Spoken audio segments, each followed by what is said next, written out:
I'm gonna go ahead and say it. I don't think I'm wearing enough blush. What is up, guys? Welcome back. So today we are doing a Will I Buy It? It is where I talk about new releases and things that you guys have requested that I review. And we go through the ins and outs of those products and I try to decide whether or not I'm going to buy it to review for my channel. In some cases it will be like a firm heck yes, and then other it will be a firm heck no, and then in some cases I'm gonna need your help. So got a full list of really exciting, tantalizing new products that are coming out right now or that have come out recently, and I want to talk to you about all of them, so let's go ahead and get started. So the first thing we're going to talk about today is something that I might get emotional about and I can't even explain why, and that is Tati Beauty. I am filming this today as Tati Beauty has just been announced. I have been so busy this week. I meant to film this video earlier and I'm so glad that I didn't because I'm so proud of my girl. I'm so proud of her. If you guys are new here, you may not know because we don't necessarily review the same kinds of products all the time. I look up to Tati so much. I always have. I've always been a huge fan of her channel. I think that even in difficult situations and kind of having to negotiate all of the drama and things like that, she has always managed to rise above it and take things from a mature headspace and show that she's human, but also that she is a businesswoman and she's savvy and she really gives a crap. She really gives a crap about her brand and the kinds of things that she's willing to put her name on. That is what makes it so exciting that she's coming out with a color cosmetics line. You guys know she's put out Halo before, which was a line of supplements. She still runs that, but I have been talking to some contacts in the industry recently because, of course, I would love to know how to put out the blush palette that you guys all want. I have a lot of visions of Sugar Plum Fairies in my brain. Guys, the thing I keep coming up against is just the advice from people who love me telling me it is an absolute jungle out there. It is an industry controlled by gigantic companies who have their formulation companies, who completely own the supply chain, and they really aren't here to cater to small creators or new businesses trying to come into the industry. So the fact that this has taken as long as it has for Tati, which I'm sure she's poured a ton of her own money into it, like a ton. Guys, this is no small feat, whatever it ends up being.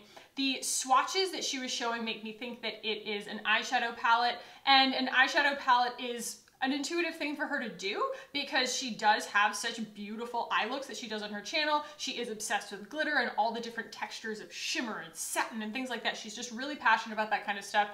And I think from an ingredient standpoint, she's gonna do the right thing. I think that A, we've been voting with our dollar for a long time now. No one is new to the idea at this point of ingredients being important to consumers, and it's like the difference ethics-wise between making a purchase and not making a purchase a lot of times. But also, she sneaks it in there on her channel. She definitely tries to completely cover the whole field, drugstore to luxury, cruelty-free, not cruelty-free, everything. But if you'll notice that when she talks about her own skincare and the makeup that she tends to really come back to, a lot of times she really points out the importance of ingredients. So I do believe in her that she's going to make ingredients a priority, but let me be clear, guys. It could be made with snail goo and baby farts, and I would buy it because I'm gonna support my girl. I may not end up telling you guys to buy it, but I'm gonna buy it. I'm gonna be there on October 25th, finger on the buzzer, ready to go. So if you are too, well, you've got some competition.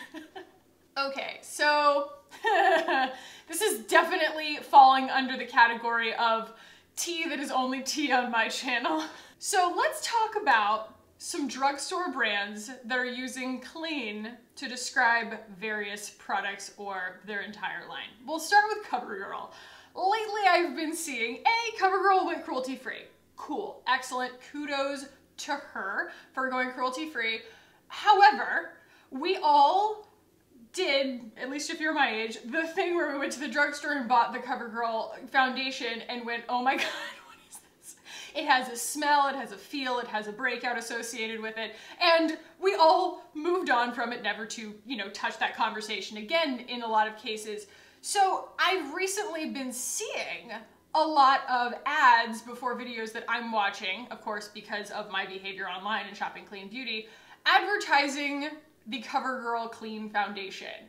Now, when I go to actually investigate this product, regardless of the actual ingredients, the comments, the reviews, I guess you would say, on this product say, I've been using this since the beginning of time. Which leads me to believe, not being a CoverGirl expert of any capacity, that they've been using the word clean to describe this foundation, correct me if I'm wrong, for a lot longer than we on my channel and this community have had this association with the word clean. Like CoverGirl's like, it's clean, it looks clean, it feels clean, it's we've got a sensitive skin formula and a matte formula, and it's clean, it looks clean. When you put it on your face, it looks clean. And then how were they to know that however many years later we were gonna come and be like, well, I'm gonna audit your ingredients, are you really clean, you know? But I do take a little bit of exception to them advertising to me because I obviously show the patterns of a shopper online who's looking for clean beauty. So I don't wanna say that they are completely guilty here of like hijacking the term, but I don't think that I'm going to be trying it unless you guys bowl me over and you really, really want me to, but it might just be a really funny video. Like that might be the only reason to do it, is to just be like, oh God, oh no. I don't know. You guys let me know about the CoverGirl Clean Foundation line, but I'm thinking it's a pass. Now, I'm gonna need to pull some stuff online here to read, but I want to talk about Almay, that's how we say it. Almay is a product line that I have never in my life tried. I did the whole drugstore makeup thing in the early 2000s when things just were not what they are now, and I just kind of never went back, and I need to, and I have been. You know, I've been kind of trying to go in and read more ingredients labels and things like that because people are really making an effort, but it's kind of an ocean out there of brands who are using clean as their North Star and brands who are using clean as they know it's this very unchecked category of products and that people can't really hold them to any account for using the word, so they're just going to use the word and hope that people believe them. I went on Almay's Instagram because I was basically following the hashtag clean beauty on Instagram to just kind of keep abreast of what's going on. Their Instagram straight up says the first word in their description, clean, effortless, hypoallergenic, cruelty-free, easy to choose, easy to use makeup since 1931. And they're showing all of these like cheek products and eye products and things like that, and they're like clean, clean, clean. So when you go on their website, you see that they have like a whole landing page about it, about what these terms mean to them. And to me, I took that as, wow, they're really making an effort. This could be really exciting. Hypoallergenic, dermatologist or ophthalmologist tested, cruelty-free, and fragrance-free. These are our values. They do have a sustainability promise. We've made it our mission to minimize our impact on the planet. That means we're working on sustainable, eco-friendly elements for our packaging. Stay tuned. That's not really helpful to me. This is how we're clean and hypoallergenic. We always strive to be as clean as possible with our formulas. So what does that actually mean? We're extremely selective about what we put in our products. Out of 10,000 possible ingredients, we only use 500, fewer than 5%. Our driving force towards being clean is our commitment to being hypoallergenic, which has been our core mission from day one. In order for a product to be truly hypoallergenic, our development teams and doctors have to review safety tests and blah, blah, blah, undergo rigorous testing. This is how we're cruelty-free. We love our furry friends. That all said, I found myself at Ulta this week in the drugstore section, just reading labels. Because to be honest, guys, I want to start moving away from the idea of a review automatically meaning a clean endorsement on my channel. I want to start a series, working title being How Clean Is Blah, and talk about brands that claim to be clean and also brands that don't necessarily claim to be clean but that have pretty darn good ingredients lists and come pretty close. I've been trying some out, some hits, some misses, but that was why I was at Ulta that day. And I read the ingredients in the back of an Almay foundation. None of them say clean on the label, so I didn't know whether they were talking about a particular like sub-line of the Almay offering, but I mean, by the looks of their Instagram, it seems like they mean everything. But I picked up a foundation and it's got parabens in it. So, while I've been doing a lot of reading, because I do think it's important to not keep yourself in an echo chamber. The internet is basically built out of algorithms that are geared towards bringing you information that you're going to like. And I don't just mean like politics and things like that. This isn't just, what are the Cambridge Analytica. That's not my point. I'm gonna get demonetized just for saying that. My point is, advertising algorithms show us things that they think that we're gonna like. And so we tend to be served information that we're more likely to agree with based on how we currently think. And so what do?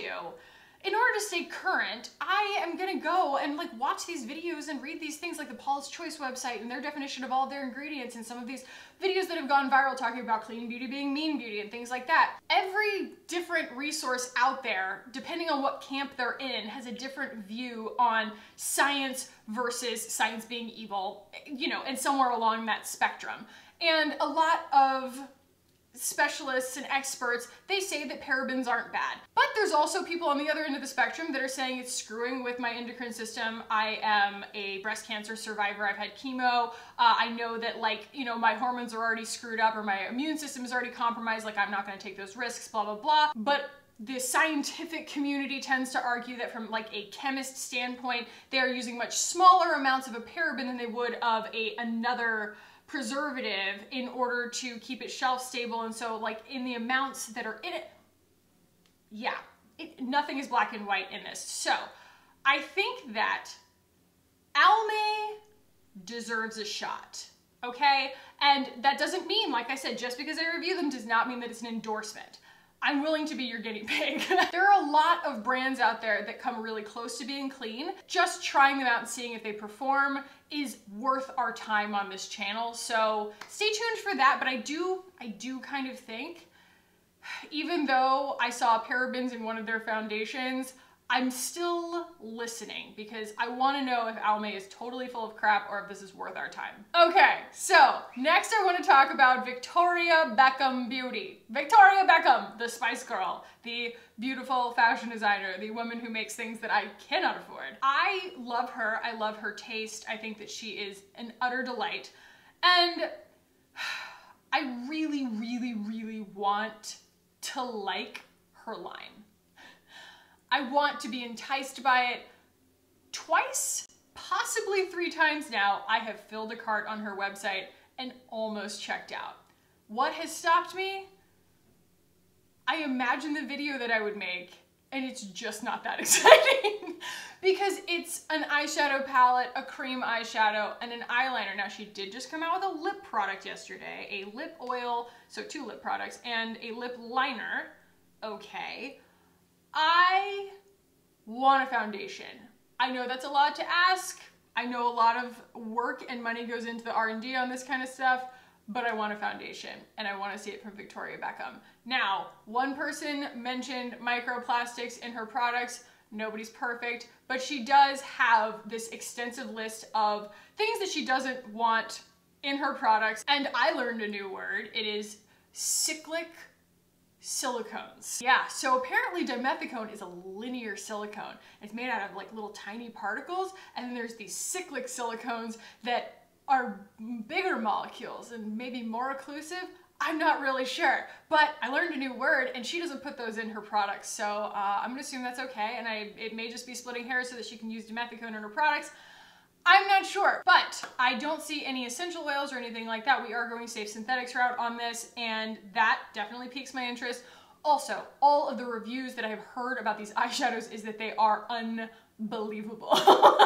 And I think that this is going to find its way into my collection soon. Are you guys interested in just a video about lips and eyes? I mean, it's going to be very much like the Lady Gaga release that I am not talking about in this video. I don't think anyone wanted that. No one asked me to review the Lady Gaga House Laboratories release. I'm like, no shade on Lady Gaga, that's just like not our vibe here, you know? It's like, you guys don't want like, you know, liquid black eyeshadow. That's just never been something anyone's asked for. But from the standpoint of Victoria Beckham, she hits the marks for me. It's like beautiful colors, from what I can tell, beautiful formulas. We love paying too much for makeup on this channel. It's just a thing I like to do, and I'm here for a luxury experience. She did do a partnership, I want to say, with Estee Lauder a while ago, and it went well, but it was also very, very expensive, and I'm proud of her for doing this on her own. So I believe in Victoria Beckham. I want to buy it. Are you guys curious enough about the eyeshadow, the cream eyeshadow, the eyeliner, the lip liner, and the lip gloss, lip stain, whatever it is? I mean, it's probably already like $250 worth of product, so let me know.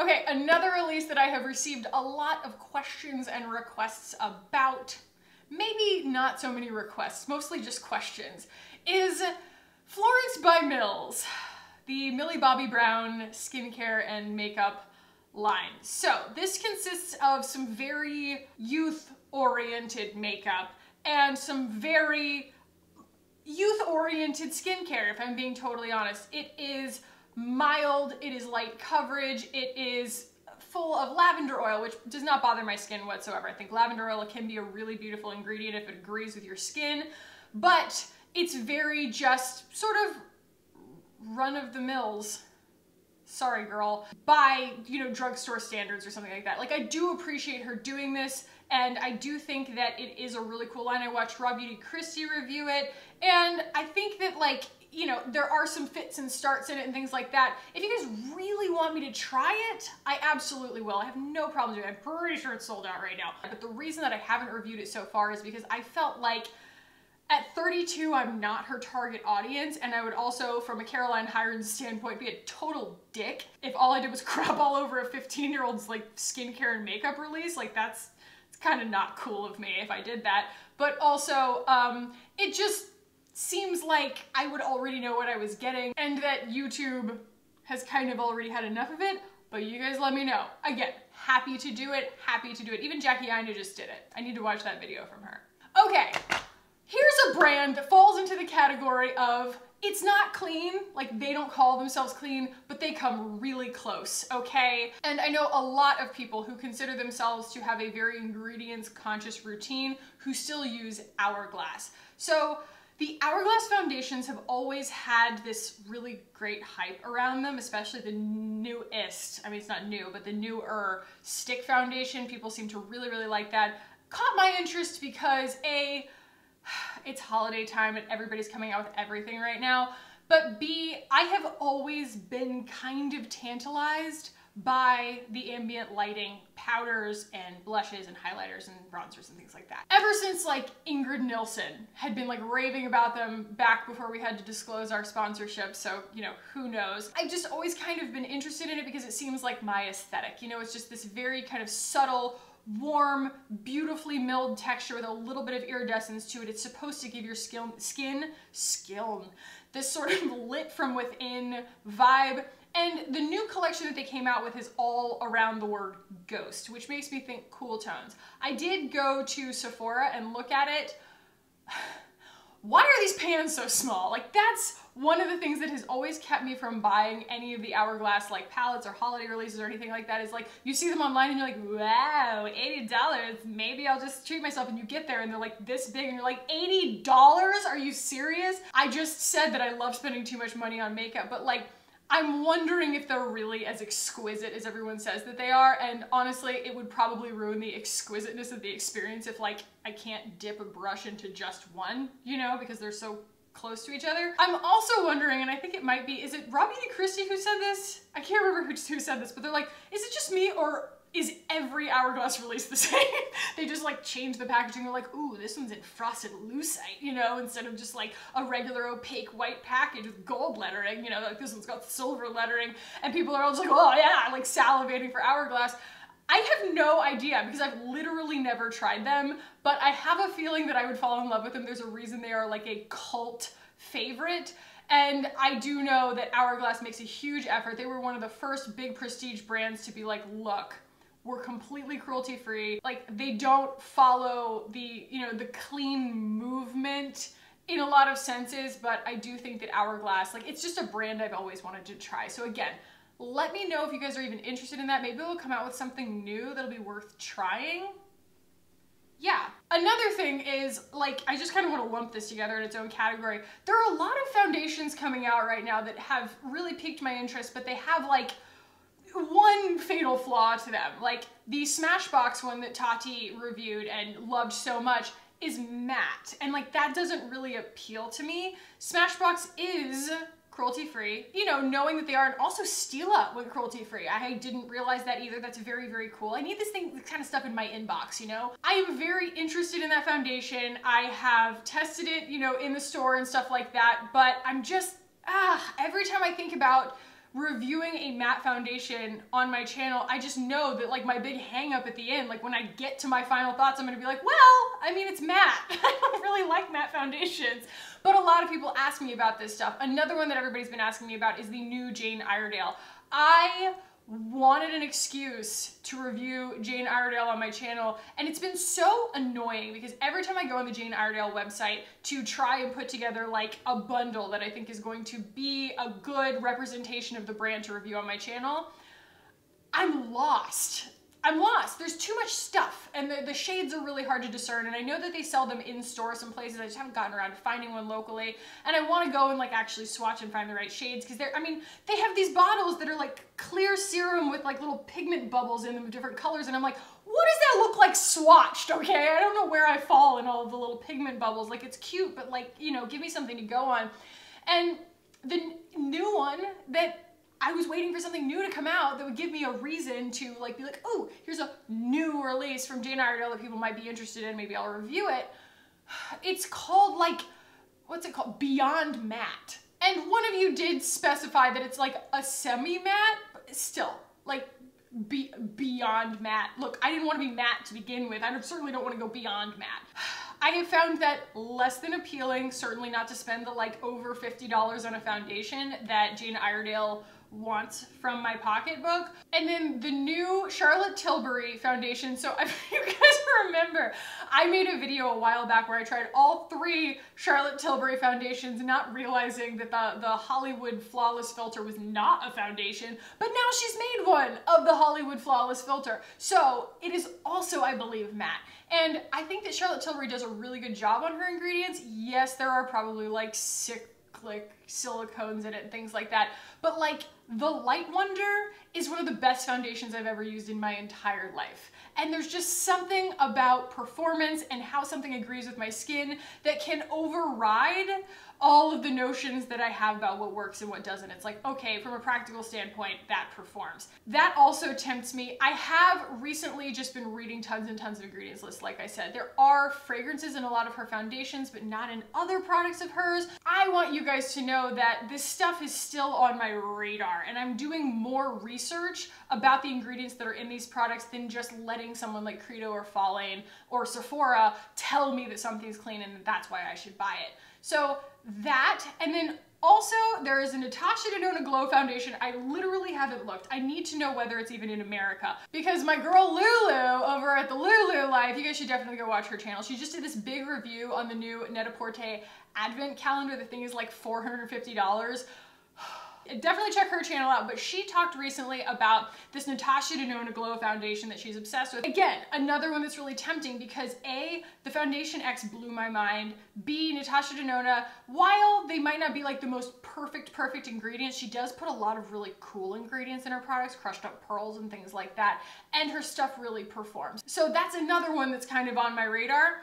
And then finally, the new Fenty. I do appreciate that Rihanna came out with a foundation that has a dewy finish, because the Pro Filter? God, I mean, what a nightmare.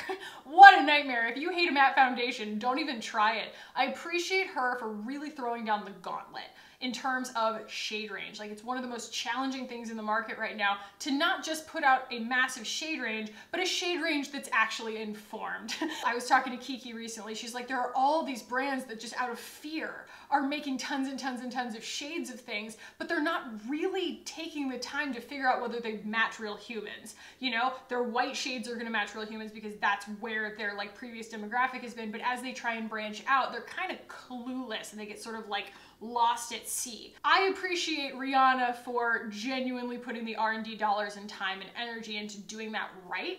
And that is what motivates me to try something like her foundation, her new one. So I might buy it. I don't know, let me know. It could be another really good candidate for like a how clean is video, because it's not going to meet a lot of people's clean beauty standards, but it might meet some people's, and it might be something that would surprise you if I get the chance to actually like dig in on the ingredients. So yeah, that was a lot of foundations, but it's like foundation gate right now. I mean, we are just absolutely being inundated with foundations right now. Last year it was eyeshadow palettes, this year it's foundations. And I love foundations, so that's exciting for me. Okay, so the last thing I want to talk about today is something that you guys have been asking me about a lot here and there, and I have been pretty dismissive of it, and that is Savvy Minerals. It is, if you're unaware, the makeup line created by Young Living Essential Oils, which just throws every siren in my brain off, because there's a difference between appreciating an essential oil and when you have a hammer, everything looks like a nail. You know, that is Young Living to me. They're just like, what ails you? We have an essential oil for that. You know, MLMs are a whole nother conversation that we don't have to have today, but the reason that I'm able to pretty much reconcile Beauty Counter in my brain, like I said before, even though it is a direct-to-consumer MLM style company, is just because of their ethics and everything that they stand for and the quality of the products. I don't feel like they're predatory necessarily. Some of their stuff's overpriced, but I do feel like they're doing right by the consumer. Young Living, to me, if you look on that website, it's not just essential oils, it's like essential oils that you should be ingesting, but they are very vague about the actual like promises of what that might do to you.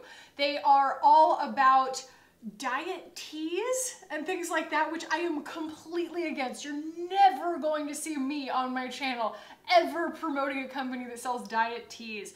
Anything that's going to be like a cleanse or anything like that, no, because I recovered from an eating disorder. Those kinds of extremes are just like, I think that they're predatory on women's brains. From the standpoint of their makeup line, I'm pretty sure like only their primer and their like lip glosses or whatever actually have essential oils in them, because they're the only liquid products. It is mostly minerals, but mineral makeup is a dime a dozen, and Young Living does not need my money, so I won't be reviewing that on my channel. So those are all of the things that I had top of mind swimming around in my brain that I wanted to give you guys some feedback on, but also get your opinion on. So if you have any strong opinions about anything that I just mentioned, let me know. And if there are any other things that you want me to buy and try on my channel, let me know down in the comments. I'm always happy to hear your recommendations. I'm always excited to review things that you guys want to see. So yeah, let me know in the comments anything else that you guys are interested in. If you found this helpful/enjoyable, give it a thumbs up. If you want to keep hanging out with me on this channel, guys, hit the button down below and subscribe. I would love it if you did. Thank you so much for hanging out with me today, guys. I love you so much, and I'll see you in the next one. Bye.